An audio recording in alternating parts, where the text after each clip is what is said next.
नमस्कार दोस्तों, स्वागत है आपका अपने YouTube चैनल नवभारत स्टोरीज में। शुरुआत करते हैं जय श्री राम के उद्घोष के साथ। जय श्री राम। भगवान राम सभी हिंदू भाइयों के लिए आस्था का प्रतीक हैं। अयोध्या स्थित राम जन्मभूमि हमेशा ही सबके लिए बहुत बड़ा मुद्दा रहा है। जहां मुगलों ने 15वीं शताब्दी में मंदिर गिराकर बाबरी मस्जिद का निर्माण कर दिया था, उसके बाद से ही यह स्थल मतभेद और विवाद का विषय रहा है। पहली बार 1850 में राम मंदिर जन्मभूमि एवं राम मंदिर को लेकर आवाज उठी थी, जिसे दबा दिया गया। दिसंबर 1992 में कारसेवकों द्वारा बाबरी मस्जिद विध्वंस किया गया और सन 2019 में सुप्रीम कोर्ट ने फैसला राम मंदिर पक्ष में सुनाया। श्री राम जन्मभूमि पर मंदिर निर्माण का बहुप्रतीक्षित समय आ गया है दोस्तों। श्री राम मंदिर निर्माण के लिए भूमि पूजन 5 अगस्त को प्रधानमंत्री नरेंद्र मोदी द्वारा किया जाएगा, लेकिन इस पल के लिए मंदिर निर्माण से जुड़े लोगों को लंबी लड़ाई लड़नी पड़ी। वर्षों कोर्ट कचहरी के चक्कर लगाने के बाद कहीं जाकर श्री राम जन्मभूमि पर मंदिर निर्माण का रास्ता सुगम हो सका है।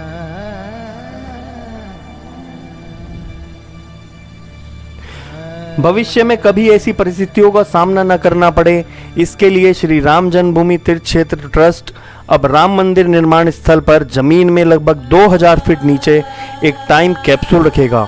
इसका मकसद यह है कि सालों बाद भी यदि कोई श्री राम जन्मभूमि के बारे में जानना चाहे तो वो इससे जान सकता है।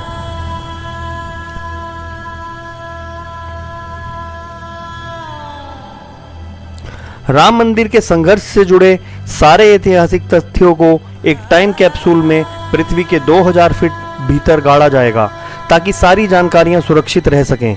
टाइम कैप्सूल एक कॉपर का ताम्र का बॉक्स होता है, जिसमें वर्तमान समय की जानकारियां भरी होती हैं। देश का नाम, जनसंख्या, धर्म, परंपराएं, वैज्ञानिक आविष्कार की जानकारी इस बॉक्स में डाल दी जाती हैं। कैप्सूल में कई वस्तुएं जैसे रिकॉर्डिंग इत्यादि भी डाली जाती है। इसके बाद कैप्सूल को ताम्र यानी कॉपर और कंक्रीट के आवरण में पैक कर जमीन में बहुत गहराई में गाड़ दिया जाता है, ताकि सैकड़ों हजारों वर्ष बाद जब किसी को और सभ्यता को इस कैप्सूल मिले तो वह ये जान सके कि उस प्राचीन काल में मनुष्य कैसे रहता था, कैसी भाषाएं बोलता था। टाइम कैप्सूल की अवधारणा मानव की आदिम इच्छा का ही प्रतिबिंब है। अयोध्या में बनने जा रहा राम मंदिर नींव में एक टाइम कैप्सूल को डाला जाएगा।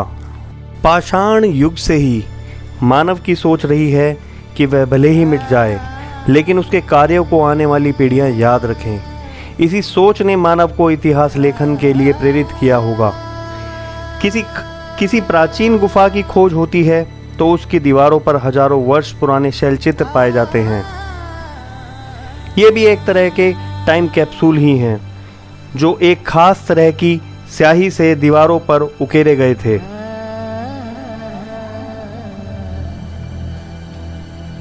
भारत के प्राचीन मंदिरों में स्थापित शिलालेखों का उद्देश्य यही था, जो आधुनिक काल में टाइम कैप्सूल बनाने वालों का है। भविष्य की पीढ़ियों को वर्तमान के बारे में बताने की ललक टाइम कैप्सूल की अवधारणा को जन्म दिया।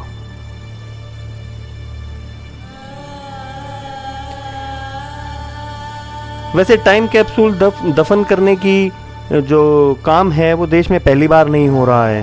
हाल ही में जेएनयू के प्रोफेसर आनंद रंगनाथन ने एक फोटो ट्वीट करके लिखा है कि 15 अगस्त 1973 को तत्कालीन प्रधानमंत्री इंदिरा गांधी ने लाल किले के पास एक टाइम कैप्सूल जमीन में डाला था। इस टाइम कैप्सूल में क्या जानकारी दबाई गई थी ये कोई नहीं जानता।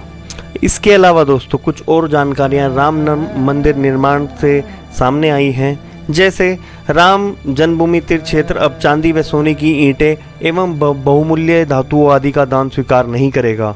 ट्रस्ट के महासचिव चंपत राय ने सभी दानदाताओं से अपील की है कि वे इसकी जगह कैश ट्रस्ट के खाते में जमा करें। उनका कहना है कि इनको रखने के लिए बैंक में लॉकर नहीं है, साथ ही इनका मूल्यांकन करने की व्यवस्था भी नहीं है। तो दोस्तों, राम मंदिर निर्माण 5 अगस्त से शुरू हो रहा है और हम प्रतीक्षा करेंगे अन्य जानकारियों की। देखते रहिए नवभारत स्टोरीज़, आपका अपना चैनल। लाइक करें, सब्सक्राइब करें और शेयर करें। धन्यवाद।